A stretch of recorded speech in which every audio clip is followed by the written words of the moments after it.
नमस्कार साथियों, मेरा नाम हरीश वर्मा है। मेरे चैनल टीचिंग टॉक में स्वागत है। साथियों, आज मैं पढ़ाऊंगा सिंधु घाटी सभ्यता का दूसरा पार्ट। पहले पार्ट में हमने इसके परिचय को देखे थे, जैसे कि सिंधु घाटी सभ्यता को और किस नाम से जाना जाता है, सिंधु घाटी सभ्यता का खोजकर्ता कौन है, ये कितने वर्ष पुराने हैं, इस सब चीज़ को देखा था।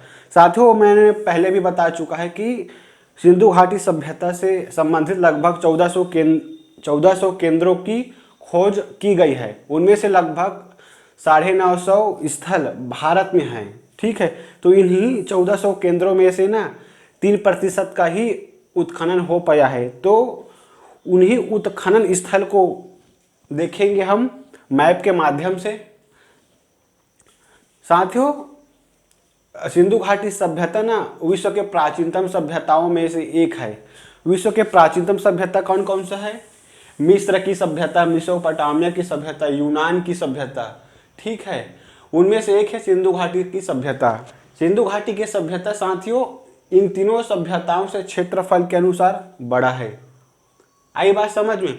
तो सबसे पहले हम देखेंगे सिंधु घाटी सभ्यता का इन तीनों सभ्यताओं से किस प्रकार संबंध था। ठीक है, तो सबसे महत्वपूर्ण संबंध क्या था? व्यापारिक संबंध था, ट्रेड रिलेशनशिप। आई बात समझ में? तो हम संक्षिप्त में इन तीनों सभ्यताओं के बारे में यहाँ पे देखेंगे। सबसे पहले तो सबसे पहली सभ्यता मेसोपोटामिया को देखेंगे। ये आज का इराक है। आई बात समझ में? इराक को पहले प्राचीन काल में मेसोपोटामिया कहते थे। मेसोपोटामिया दरअसल दो शब्दों से मिलकर बना है साथियों, मेसोस प्लस पोटामिया। आई बात समझ में? तो मेसोस का मतलब होता है मध्य और पोटामिया का मतलब होता है नदी। आई बात समझ में? तो दो नदियों के बीच के स्थल को हम या फिर सभ्यता को हम मेसोपोटामिया कहते हैं, मेसोपोटामिया कहते हैं। ठीक है, वो कौन से दो नदियाँ थी? फरात और दराज। आई बात समझ में? फरात और दराज। आई बात समझ में? तो इराक को ही मेसोपोटामिया कहते हैं। ठीक है, उसके बाद आते हैं साथियों दूसरा सभ्यता यूनान की सभ्यता है। सिकंदर दरअसल यहीं से आया था। जो हम लोग सुनते हैं ना, जो जीता वही सिकंदर। तो सिकंदर दरअसल भारत को जीतने के लिए यूनान से आए थे। ये यूनान ये भी पुराना नाम है, इसका वर्तमान नाम है ग्रीस। ठीक है, आई बात समझ में?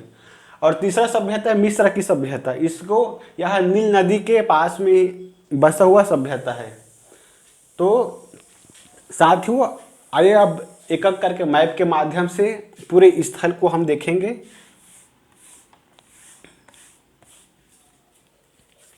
तो सबसे पहले एक जानकारी देना चाहूंगा कि सिंधु घाटी सभ्यता 3 देशों में फैला हुआ है, अफगानिस्तान, पाकिस्तान और भारत।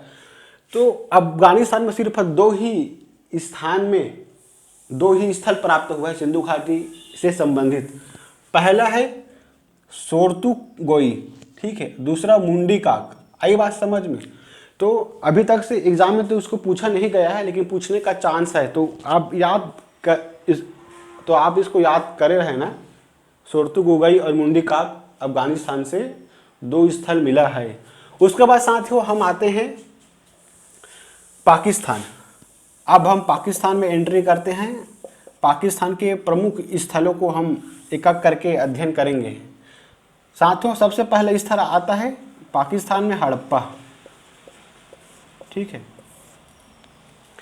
किसी भी स्थल को हम अध्ययन कर रहे हैं ना, तो उसको हम 3 स्टेज में बांटेंगे। सबसे पहले वह स्थल की खोज किसने की, दूसरा वह किस राज्य में स्थित है या फिर किस नदी के पास स्थित है, और तीसरा पढ़ेंगे साथियों विशेषताएं। तो उस सभ्यता उस स्थल से जुड़ा हुआ क्या क्या विशेषताएं हैं जो हमें साक्ष्य के तौर पर हमें प्राप्त हुई है। तो सबसे पहले हम देखेंगे साथियों हड़प्पा की सभ्यता। यह रावी नदी के तट पर है। हड़प्पा रावी नदी के तट पर है। इसकी खोज 1921 में दयाराम साहनी ने किया था। आई बात समझ में? तो अगर हम इसके विशेषता की बात करें ना, तो यहाँ से हमें दो कतारों में फैला 12 अन्न भंडार मिले हैं। ठीक है, आज हम धान की कोठी बोलते हैं ना, धान्य कोठार, तो उसी को हम धान्य अन्न भंडार कहते हैं। तो 12 प्रकार का अन्न कोठार मिला है। ठीक है, और दूसरा साथियों कब्रिस्तान मिला है 2 प्रकार का, R 37 प्रकार का और H प्रकार का। ऐसे तो बहुत सारी विशेषता हैं, लेकिन मैं आपको 2 ही विशेषता बता रहा हूँ जो एग्जाम में पूछ सकते हैं। आई बात समझ में। अब दूसरा स्थल हम देखेंगे साथियों, मोहनजोदड़ो। ठीक है, हड़प्पा और मोहनजोदड़ो को सिंधु घाटी सभ्यता का 2 राजधानी कहते हैं। आई बात समझ में। क्षेत्रफल की दृष्टिकोण से मोहनजोदड़ो सबसे बड़ा है सिंधु घाटी सभ्यता में, और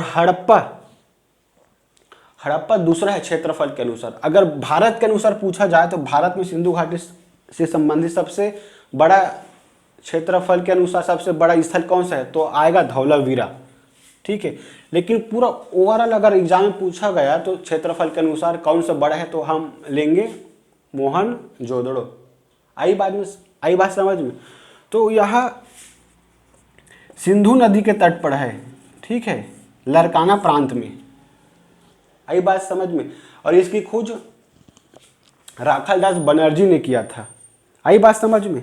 तो इनसे जुड़ी हुई कुछ विशेषताओं को हम यहाँ पे देखेंगे कि यहाँ स्नानगार मिला। जॉन मार्शल ने इस स्नानगार को वृहद स्नानगार, जैसे कि नहाते हैं ना, तो सामूहिक स्नान जहाँ पास होता है उसे हम स्नानगार कहेंगे वृहद रूप से। तो उस समय का आश्चर्यजनक निर्माण में इसकी गिनती होती है। तो वृहद स्नानगार इसकी एक विशेषता है। यहाँ पर सूती वस्त्र और ऊनी वस्त्र का सबूत भी मिला है। आई बात समझ में। ठीक उसी प्रकार से साथियों गले हुए तांबे के ढेर मिले हैं। आई बात समझ में। इससे प्राप्त होता है कि उस समय की सभ्यता काफ़ी उन्नत थी। आज जो हम देख रहे हैं ना, जिस शहर में जिस प्रकार का विकसित नगर में रहता है, शहर रहता है, ठीक उसी प्रकार से 2000-2500 साल पहले सिंधु घाटी सभ्यता में हमें देखने को मिलता है। अब आते हैं साथियों तीसरा स्थल। ठीक है, तीसरा स्थल में आता है चन्हू-दड़ो। तो चन्हू-दड़ो की खोज गोपाल मजुमदार ने किया है। ठीक है, इसकी खोज ये भी सिंधु नदी के पास में स्थित है। इसकी खासियत यह है कि यहाँ से मनका कारखाने का सबूत मिला है। ठीक है, और प्रसाधन सामग्री भी मिला है। आई बात समझ में। तो जितना भी कॉस्मेटिक सामग्री है ना, उसके कारखाना कहाँ मिला है हमें, चन्हू-दड़ो में। आई बात समझ में। अब आते हैं साथियों सुत्को गेंडोर।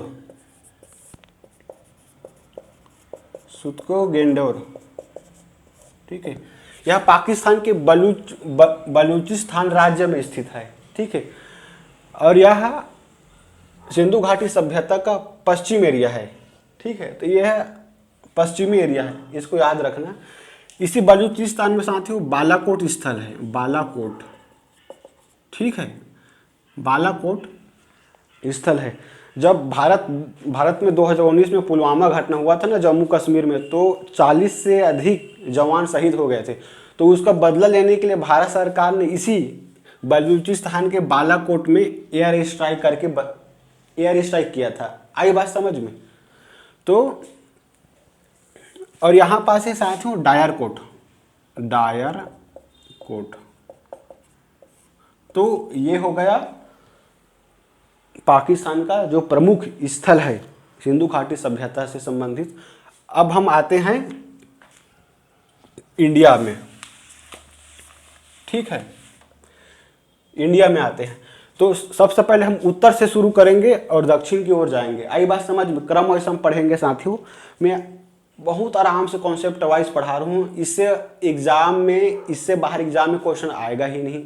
अगर आएगा तो अगर 1-2 क्वेश्चन आएगा मेरे यूट्यूब से बाहर कंटेंट, तो उसमें भी आपका सिलेक्शन हो जाएगा, क्योंकि 1-2 नंबर से कोई फर्क नहीं पड़ेगा, क्योंकि हमारे पास 100 प्रश्न रहता है। आई बात समझ में। तो सबसे पहले आएगा जम्मू कश्मीर में मांडा स्थित है।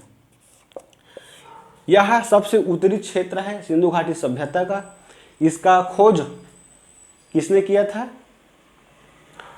इसका खोज जगपति जोशी और मधुबाला ने किया था। आई बात समझ में। तो यह चिनाब नदी के समीप स्थित है। आई बात समझ में। इसकी खोज मधुबाला और जगपति जोशी ने किया था। यह चिनाब नदी के समीप स्थित है। ठीक है, यह सबसे उत्तरी भाग में स्थित है। मैं 3 पॉइंट में इसको समझा दिया हूँ। ठीक है, उसके बाद हम देखेंगे साथियों आलमगीर। आलमगीर यह उत्तर प्रदेश में स्थित है। यह सिंधु घाटी सभ्यता का ना पूर्वी क्षेत्र है। ठीक है, ये उत्तर हो गया, ये पूर्व हो गया, ये पश्चिम हो गया सुत्कोगेंडोर, और दक्षिण होगा दैमाबाद। तो आलमगीर ना यह उत्तर प्रदेश में यमुना नदी के सहायक हिंडन नदी के समीप स्थित है। आई बात समझ में। तो यहाँ क्या सबूत मिला है? रोटी बेलने की चौकी मिली है। आई बात समझ में। जिस चौकी का हम प्रयोग करते हैं ना रोटी बनाने के लिए, हमारे घर में महिलाएं माताएं जो भी यूज करते हैं रोटी बेलने के लिए, तो उसका सबूत आलमगीर से हमें मिला है। ठीक है, अब हम आएंगे पंजाब का रोपड़ क्षेत्र। ठीक है, रोपड़, पंजाब का रोपड़। ठीक है, इसका खोज किसने किया था? बीबी लाल ने किया था। ठीक है, यह स्वतंत्रता प्राप्ति के बाद पहला खोजा हुआ स्थल है। ठीक है, आपको एग्जाम में पूछ सकता है कि आज़ादी के बाद सबसे पहले कौन से स्थल को खोजा गया था, तो नाम आएगा रोपड़। आई बात समझ में। तो खोज से प्राप्त कुछ सामग्री यहाँ भी प्राप्त हुए हैं, जैसे कि कुत्ते को ना मालिक के साथ दफनाया गया था। ठीक है, एक कुत्ता है जिसे मालिक के साथ दफना दिया था, कहाँ? जमीन में। उसका हमें साक्ष्य प्राप्त हुआ है। ठीक है, और तांबे की कुल्हाड़ी भी यहीं से प्राप्त हुआ है साथियों, रोपड़ से तांबे की कुल्हाड़ी यहीं से प्राप्त हुआ है। और यहाँ से जो फ्लो चार्ट बनाते हैं ना उनकी भी यहाँ से साक्ष्य हमें प्राप्त हुई है। चौथा हम पढ़ेंगे साथियों बनवाली। ठीक है, बनवाली की खोज ना आर एन बिस्ट ने किया था। ठीक है, इसकी एक खासियत क्या है? इसकी खासियत यह है कि यह तो हरियाणा जिले के हिसार में स्थित है। ये हरियाणा में स्थित है बनवाली, रोपड़ पंजाब में। ठीक है, तो नगर नियोजन ना एक शतरंज के साथ आप शतरंज खेले होंगे ना, तो उसी के अनुरूप उसी से प्रेरणा लेकर नगर नियोजन किया गया था। आई बात समझ में। मिट्टी का खिलौना भी यहीं से प्राप्त हुआ था। ठीक है, उसके बाद हम देखेंगे साथियों कालीबंगा। कालीबंगा राजस्थान के घग्गर नदी के समीप स्थित है। ठीक है, बीबीलाल और अलकनंदर घोष इसकी खोज करता है। आई बात समझ में। तो यहाँ से ना क्या साक्ष्य प्राप्त हुआ है? तो जुते हुए खेत के साक्ष्य मिले हैं। आई बात समझ में। भूकंप आए होंगे राजस्थान के एरिया में, तो उसका भी साक्ष्य कहाँ मिला है? तो इसी कालीबंगा में मिला है। आई बात समझ में। हवन कुंड का भी सबूत यहाँ मिला है। उसके बाद देखते हैं साथियों, अब हम आते हैं गुजरात। गुजरात दरअसल ना नरेंद्र मोदी के आने के बाद ही सिर्फ व्यापारिक रूप से उन्नत नहीं है गुजरात। ये सिंधु घाटी सभ्यता से इसकी उन्नति की शुरुआत हो जाती है। ये अभी जो बिजनेस माहौल है ना गुजरात का, ये सिंधु घाटी सभ्यता से ही शुरू होता है, ना कि नरेंद्र मोदी के आने के बाद से। ठीक है, खैर उन्होंने भी इस रणनीति को आगे बढ़ाया और गुजरात को टॉप लेवल में पहुंचाया। ठीक है, तो मिस्र, यूनान, मेसोपोटामिया, इन जितने भी सभ्यता के लोग थे ना, तो व्यापार करने के लिए भारत आते थे। तो कहाँ रुकते थे? किस एरिया से भारत में एंट्री करते थे? तो गुजरात से ही एंट्री करते थे। आई बात समझ में। तो गुजरात एक महत्वपूर्ण भारत के लिए राज्य है। ठीक है, तो सबसे पहले हम पढ़ेंगे साथियों लोथल के बारे में। ठीक है, तो लोथल की खोज ना रंगनाथ राव ने किया था। ठीक है, यहाँ पास लोथल है, लोथल और रंगपुर के खोज रंगनाथ राव ने किया था। हम सबसे पहले देखेंगे लोथल के बारे में। लोथल की खोज रंगनाथ राव ने किया था। यह भोगवा नदी के समीप में है। आई बात समझ में। यह अब हम इनके खासियत के बारे में जानते हैं। यह एक बंदरगाह शहर है। ठीक है, बंदरगाह शहर है। जितने भी सभ्यता के लोग आते थे ना, यूनान, मिस्र, ये यही आते थे ट्रेड करने के लिए। ठीक है, यहाँ से क्या क्या प्राप्त हुआ है, तो मनके की दुकानें प्राप्त हुई है, फारस के खाड़ी की मुहरें प्राप्त हुई है, दिशा मापक सूचक जो दिशा मापक यंत्र भी हमें मिला है। ठीक है, अन्न पीसने की चक्की भी यहीं से मिली है। ठीक है, अब हम आते हैं रंगपुर। ठीक है, रंगपुर की खोज भी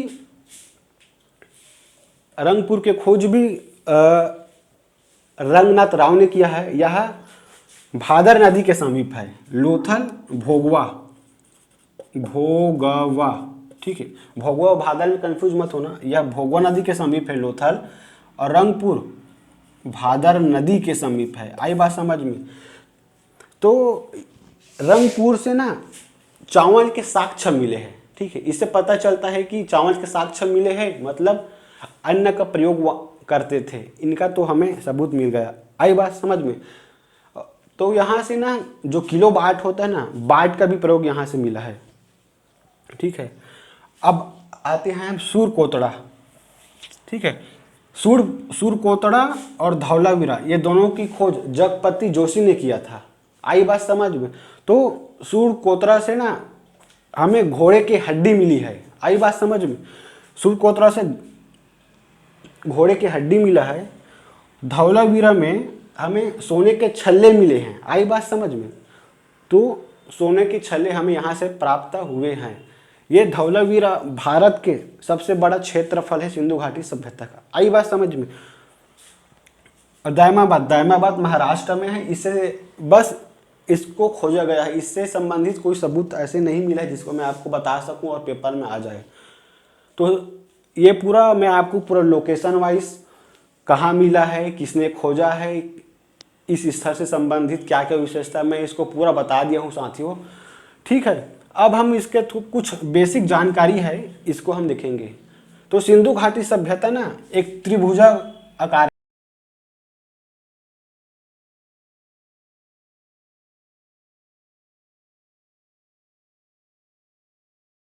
से, जैसे कि इसकी आकृति कैसी है, तो हमें पता चलता है कि इसकी आकृति ना त्रिभुज के आकार में है। ठीक है, जिसकी उत्तर में मांडा है, पश्चिम में श्वेतकोकंडोर, दक्षिण में दायमाबाद और आलमगीर पूर्व में है। अगर हम इसको तीनों को मिला देंगे ना, अगर हम इस तीनों को मिला देंगे, सॉरी चारों स्थलों को मिला देंगे, तो हमें एक त्रिभुज के आकार में मिलता है इसका पूरा एरिया।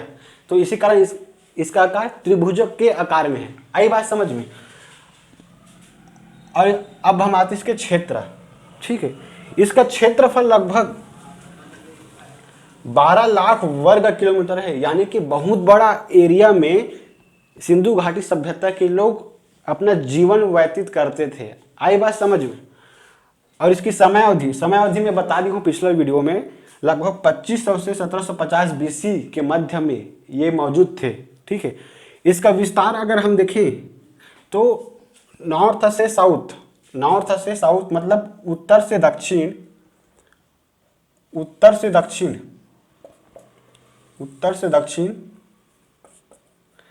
ये 1400 किलोमीटर है। आई बात समझ में। उत्तर से दक्षिण, मांडा से दायमाबाद ये 1400 किलोमीटर है। और आलमगीर से श्वेतकोकंडोर 1600 किलोमीटर है। मतलब ईस्ट से वेस्ट, पूर्व से पश्चिम 16 किलोमीटर है। आई बात समझ में।